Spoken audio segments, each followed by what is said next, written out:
안녕하세요, 라이딩 다이어리입니다. 오늘은 2025년 7월 28일 라이딩 영상입니다. 오늘은 너무나도 덥고 너무나도 피곤하고, 게다가 피곤하다 보니까 아침에 좀 과식을 했습니다. 가뜩이나 살찐 몸인데 배가 빵빵하게 나오고 또 그만큼 몸이 힘들어지기도 하죠. 게다가 제가 사는 근처 지역마다 부분적으로 비가 오는 곳이 있다라고 하는 일기예보도 있었습니다.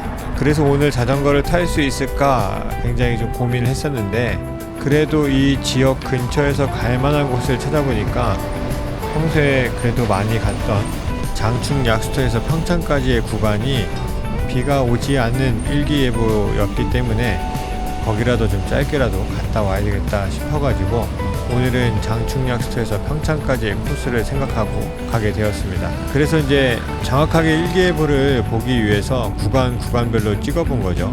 단순히 평창이 어떠냐, 또 시작점이라고 할 수 있는 주천이 어떠냐, 이렇게 본 게 아니라 세세하게 그 지역 볼 수 있는 데까지, 확인할 수 있는 데까지 확인하고 자전거를 탔습니다. 그래서인지 몰라도 가는 길에 비가 오기도 하고 비가 왔던 흔적이 있기도 했는데, 정말 제가 탔던 코스에는 제가 탈 때에도 비가 오지 않았습니다. 그래서 재밌게 탈 수 있었는데, 제 영상에서 벌써 장충약수터 그리고 평창에 대한 영상은 몇 번 나왔었습니다. 그래서 오늘은 라이딩 영상보다는 크랭크암 길이에 대한 이야기를 좀 해보려고 합니다. 제가 이때 기준으로 하자면 파워미터를 설치한 지 한 달 반 정도가 대략 되었을 때였습니다.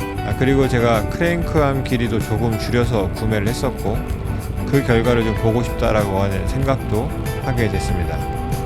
제가 지금 리액터 5000을 타고 있는데, 그 전에 2015년도에 나왔던 스컬트라 5000을 타고 있을 때에 크랭크암 길이가 172.5mm였습니다. 그래서 스프라켓의 가장 큰 기어가 28T였는데도 생각보다 어필이 괜찮았어요. 그럴 수밖에 없는 게 크랭크암 길이가 기니까 아무래도 저속에서 더 힘을 주고 올라갈 때에는 지렛대의 원리를 생각해보면 같은 스프라켓 크기라도 크랭크암이 긴 것이 조금 더 유리하겠죠. 그리고 제가 지금 타고 있는 리액터 5000은 자전거 사이즈에 나오는 기본 크랭크암의 길이가 170mm였습니다. 그리고 스프라켓이 30T로 늘어난 거죠.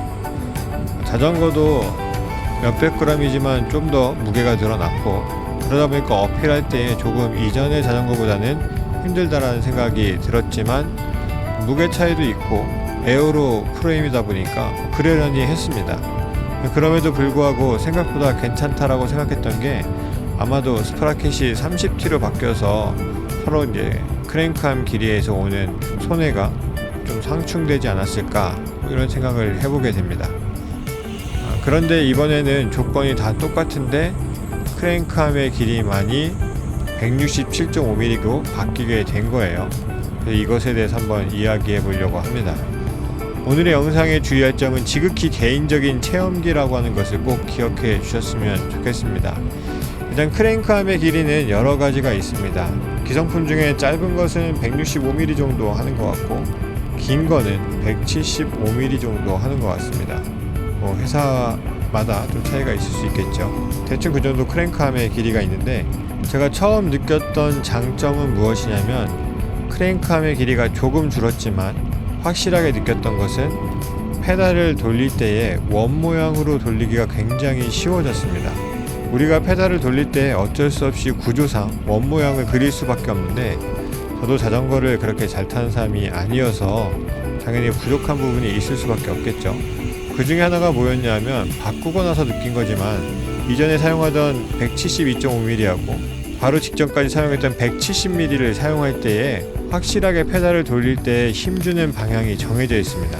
주로 위아래로 힘을 주어서 페달을 돌리게 되죠. 여러분들이 자전거 탈 때 페달을 한 바퀴 돌린다고 생각해보면, 그때 힘주는 부분은 클릿 슈즈를 신고 있다고 가정을 하게 되면 밟을 때, 그리고 다시 당겨 올릴 때 이 두 방향이 주된 방향일 겁니다. 모든 사람이 그렇지 않겠지만 대부분은 그렇지 않을까 생각을 합니다. 왜냐면 이제 페달을 밟는 거에 우리가 굉장히 익숙해져 있고 클릿 슈즈를 착용하게 되면 사람들이 당연히 당기는 힘도 중요하다라고 얘기했기 때문에 당기는 것에 집중을 하게 되죠. 그래서 페달을 한 바퀴 돌리는데 360도에 돌아가는 그 모양대로 힘을 주는 게 아니라 위에서 180도 밑으로 내릴 때 힘을 주거나 혹은 180도 밑에서 0도 위로 올릴 때 힘을 주게 되더라고요. 아마 일상적인 라이딩은 대부분 그렇게 해도 별 문제 없을 겁니다. 또 그렇게 해야 다리의 피로도 좀 줄어들지 않을까 싶기도 해요. 그런데 크랭크암의 길이가 줄어들게 되니까 크랭크암이 길었을 때는 어쩔 수 없이 밟고 당기는 것밖에 할 수 없었다면 이 길이가 줄어들게 되면서 원 모양으로 돌리기가 굉장히 수월해졌습니다. 한번 밟을 때 당길 때만 힘을 주는 게 아니라 돌리는 모든 순간에 힘을 줄 수가 있는 거죠. 좋게 이야기하면 효율적인 페달링이 되는 거고 나쁘게 이야기하면 쉼없이 돌려야 되는 상황이 되긴 합니다. 어쨌든 그 부분에 대해서는 또 단점에서도 이야기할 건데 360도 페달을 돌릴 때 모든 구간에 적절하게 힘을 주어서 내가 페달링하는 것 자체가 원 모양을 그릴 수 있다라고 하는 게 저에게는 실제적으로 바뀐 상황입니다. 그래서 이전같이 짧은 어필이 나타나게 될 때에 탄력을 받아도 올라가긴 하지만 금세 지치거나 또 밟거나 당기는 과정 속에서 나름 열심히 한다고 해도 저도 힘의 한계가 있고 몸에 한계가 있으니까 힘의 전달이 끊겨지는 그런 상황들이 있었습니다. 계속 힘을 주는 게 아니라 밟을 때 당길 때 밟을 때 당길 때 이런 식으로 하니까 그 중간 순간순간에 힘의 전달이 끊어지는 구간들이 생길 수밖에 없는 거죠. 그리고 왼발 오른발이 당연히 한쪽은 0도 수직으로 있을 때 한쪽은 180도 밑에 있기 때문에 그 순간에 동력이 끊어지는 것은 어쩔 수 없다라고 당연히 생각을 하고 살았던 거예요. 크랭크암이 길이가 짧아지고 크랭크암의 길이가 줄어드니까 그냥 원 모양으로 이제 페달 자체를 돌릴 수 있게 돼서 360도 모든 구간에서 동일하게 힘을 전달할 수 있게 된 겁니다. 그게 어떤 의미냐면 케이던스를 유지하기가 더 쉬워졌다라고 하는 이야기와 같은 것 같습니다. 제가 잘 설명을 했는지 모르겠습니다.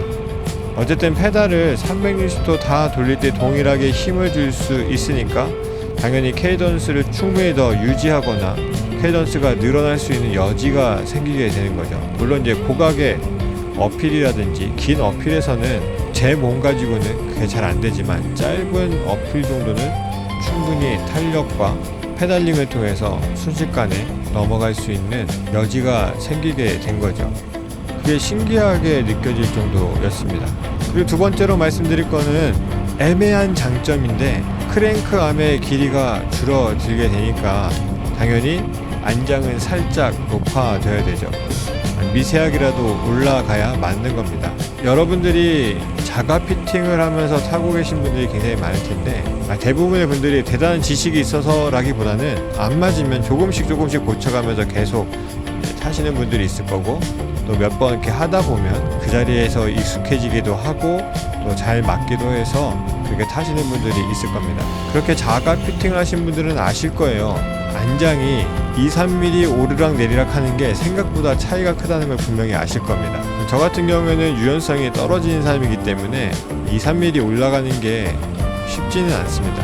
그런데 어쨌든 크랭크암의 길이가 줄어들어서 몸이 전체적으로 올라가야 되는 상황이 되니까 안장이 조금이라도 올라가야 되고 그러다 보니까 반강제로 조금 더 에어로한 자세가 될 수밖에 없습니다. 또 안장은 올라가는데 핸들바가 높이는 같으니까 더 수그릴 수밖에 없는 자세가 너무 자연스럽게 나오는 거예요. 그게 얼마나 차이냐라고 이야기할 수 있겠지만 정확하게는 두 가지 차이가 있습니다.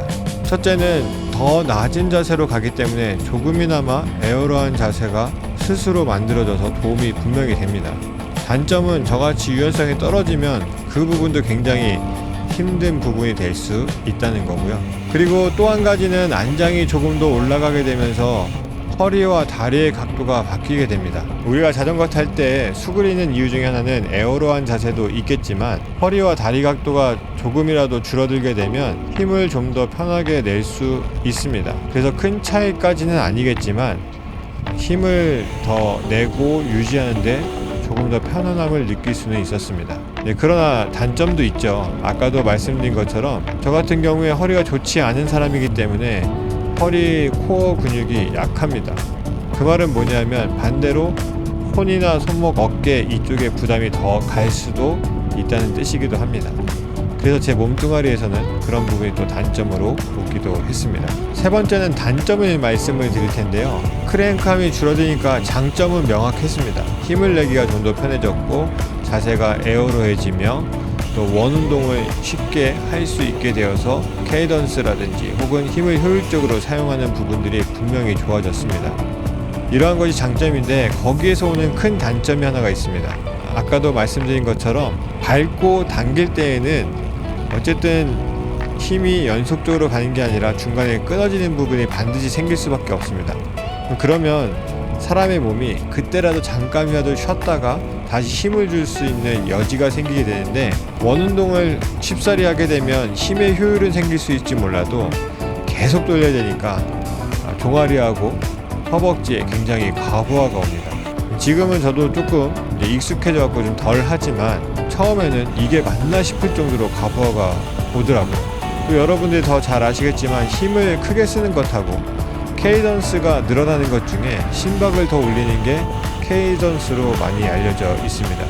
그 이야기는 간단하게 하자면 힘을 크게 주는 이전의 방식보다 케이던스가 높아지는 방식이기 때문에 자전거를 타는 몸에게는 더 무리가 될 수도 있겠다 혹은 더 통증이 있을 수도 있겠다 라고 생각을 합니다. 물론 이것도 초반의 이야기입니다. 특히 아까 말씀드린 것처럼 짧은 어필을 순간적으로 원 모양으로 페달링을 하면서 수월하게 올라갈 때에 저의 기준으로 따지면 이전보다 훨씬 빠른 속도로 통과할 수가 있었는데 그리고 더 높은 속도를 유지할 수가 있었는데 문제는 다리가 굉장히 힘듭니다. 단순히 세게 밟고 세게 당기는 거하고 느낌이 다릅니다. 전체적으로 과부하가 올린 느낌이 확실하게 듭니다. 특히 저 같은 경우에는 자전거를 타고 난 다음에 어떠한 느낌이 들었냐면 이전에는 특정 부위가 아팠습니다. 저 같은 경우에는 허벅지를 많이 사용하는 편인데 허벅지 중에 이제 앞쪽이죠. 무릎 바로 뒤쪽 그쪽에 굉장히 다른 데보다 이제 데미지가 많이 쌓이는 편인데 원운동을 하다 보니까 계속 힘을 줘야 되고 원을 그리는 그 모든 근육들이 다 과부하가 걸리니까 통증의 부위가 늘어나게 되는 거죠. 굉장히 아프다, 힘들다, 괴롭다 이런 건 아니지만 운동 열심히 하다 보면 운동 끝나고 아픈 부위들이 생기잖아요. 그럴 때에 그 면적이 좀 늘어났다 라고 이제 생각이 많이 들었습니다. 그러면 이전보다 고통이 늘어났는가? 그렇진 않습니다. 저 같은 경우에는 아픈 정도는 줄었는데 아픈 곳이 늘어난 거죠. 그 정도로 정리해 볼 수 있을 것 같습니다. 그래서 결론은 저 같은 경우에는 크랭크암 길이가 줄어든 다음에 파워 유지라든지 평속에서 굉장히 득을 보았습니다. 그래서 평소에 제가 장충리학 수터 혹은 평창 가는 그 길 여러 구간에서 가긴 하는데 그 길이 거의 평지이긴 합니다. 거의 평지에 가까운 길인데 그래도 평속으로 따지면 혼자 가면 한 25km 정도 나왔었는데 이번에 28.8km가 나온 거예요.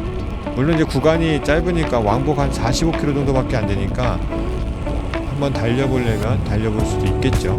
나중에 영상으로 또 나오겠지만 제가 최근에 충주에서 여주 강천보를 다녀왔는데 지난번에 정말 죽어라고 탔을 때보다 평속이 0.6 정도가 더 나왔습니다. 그 구간은 한 94km 정도 되거든요. 특별히 기록을 내기 위해서 막 힘을 더 주고 타거나 이런 게 아닌데도 평속이 조금이지만 더 늘어나기 시작했다라는 게 저의 결론입니다. 정말 중요한 결론은 무엇이냐면 여러분들의 다리에 체력이 되는데 뭔가 발전이 없는 것 같다. 그러면 크랭크암의 길이를 줄여보는 것도 충분히 고려해 보실 만한 상황이라는 생각이 들었습니다. 크랭크암만 구입하려고 하면 그것도 가격이 만만치 않더라고요. 저 같은 경우에는 이제 파워미터를 바꾸면서 크랭크암이 같이 오는 상황이었기 때문에 줄여봤던 건데 이럴 줄 알았으면 160으로 해볼까라는 생각이 들기도 했습니다. 그리고 최근에 크랭크암 길이를 줄이는 것도 굉장히 유행이라고 들었는데 제가 알기로는 그 타데이 포가차가 크랭크암의 길이를 극단적으로 줄여서 사용하는 데서 유행을 시작했다라고 이제 얼핏 주워 들었습니다. 그렇게 알고 있는데 그 사람들은 말 그대로 세계적인 클래스들의 프로잖아요. 다리의 힘은 정말 충분한 사람들이기 때문에 크랭크암을 극단적으로 줄여서 효율적으로 페달링하는 것이 정말 중요한 사람들이고, 그것이 하려면 할 수 있는 사람들이 있고, 그렇게 해봤더니 더 좋은 성과를 내니까 그렇게 하는 게 아닐까라는 생각이 들게 됩니다. 근데 보통 저 같은 정도의 수준에서 자전거를 타시는 분들은 다리 근육이 대단하진 않기 때문에 기록은 좀 더 좋아질 수 있겠으나 다리에 가부하가 걸린 느낌이 처음에 익숙하지 않을 것 같다라는 생각이 좀 많이 들고요. 익숙해지면은 충분히 더 괜찮고 효율적으로 돌아가고 작은 힘으로 계속 돌린다라고 하는 느낌이 무엇인지를 좀 느끼실 수 있지 않을까라는 생각을 해보게 됩니다.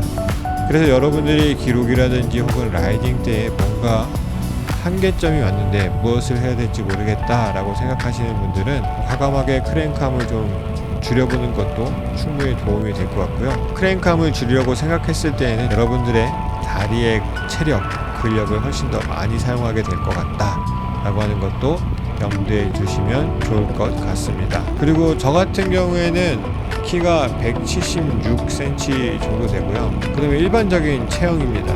일반적인 키에 일반적인 체형을 가지고 있으니까 그런 사람이 172.5mm부터 167.5mm까지 사용해보고 느낀 점이니까 키 차이에 따른 차이도 여러분들이 염두에 두시고 생각해보시면 좋을 것 같습니다. 어쨌든 저는 크랭크암의 길이를 줄인 다음에 나름대로 좋은 결과를 얻었습니다. 물론 여전히 완벽하게 원 모양으로 페달링 하는 게 오랜 시간 지속하는 게 쉽지 않고 그러한 체력의 한계점도 이겨나가야 되는 건데, 그래서 새로운 길을 발견해서 저 같은 경우에는 장점이 되지 않을까라고 생각을 해보게 됩니다. 크랭크암의 길이에 대해서 고민하시는 분들은 한번 반도박처럼 바꿔보시는 것도 좋을 것 같습니다. 오늘은 여기까지 하겠습니다. 감사합니다.